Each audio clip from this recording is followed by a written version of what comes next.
সাভারের বেসিক চামড়া শিল্পনগরীতে কাঁচা চামড়ায় লবণজাত সংরক্ষণ প্রক্রিয়া চলছে। ঈদের দিন দুপুরের পর থেকে প্রবেশ শুরু করা হয়।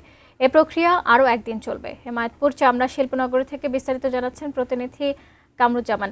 কামরুজ্জামান, আপনাকে ঈদের শুভেচ্ছা জানাচ্ছি। কি অবস্থা দেখতে পাচ্ছেন একটু জানাবেন?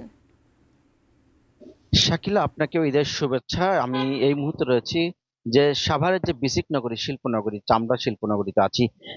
আপনারা জানেন যে এবছর কিন্তু 55 থেকে 60 লক্ষ কিন্তু কাঁচা চামড়া সংরক্ষণ করবে।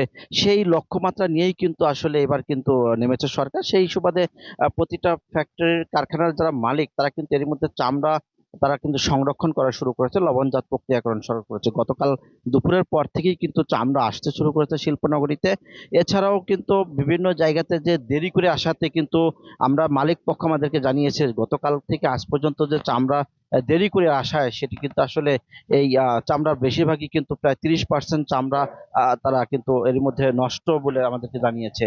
এই আপনারা দেখতে পাচ্ছেন যে কাঁচা চামড়া কিন্তু যে সংরক্ষণ এবং লবণজাত করা যে চামড়াগুলো দুর্বল হয়েছে সেই চামড়াগুলো কিন্তু এর মধ্যে সরাসরি লবণজাত না করেই কিন্তু মেশিনে দিচ্ছে, যে কারণে কিন্তু শিল্প যারা মালিক তারা আমাদেরকে জানিয়েছে যে যেহেতু মাদ্রাসায় যে সমস্ত চামড়া সংরক্ষণ করেছে তারা লবণ দেয়নি, যে কারণে এই চামড়াগুলো কিন্তু এরই মধ্যে কিন্তু নষ্ট হওয়ার প্রক্রিয়া চলছে।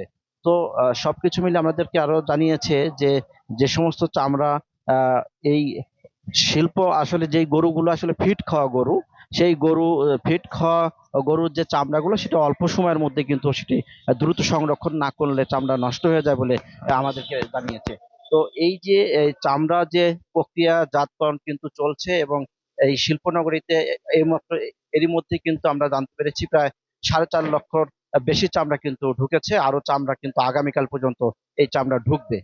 এই ছিল আমার কাছে সর্বশেষ। শিল্পনগরী থেকে আমরা ফিরে যাচ্ছি স্টুডিওতে, শাকিলার কাছে। শাকিলা।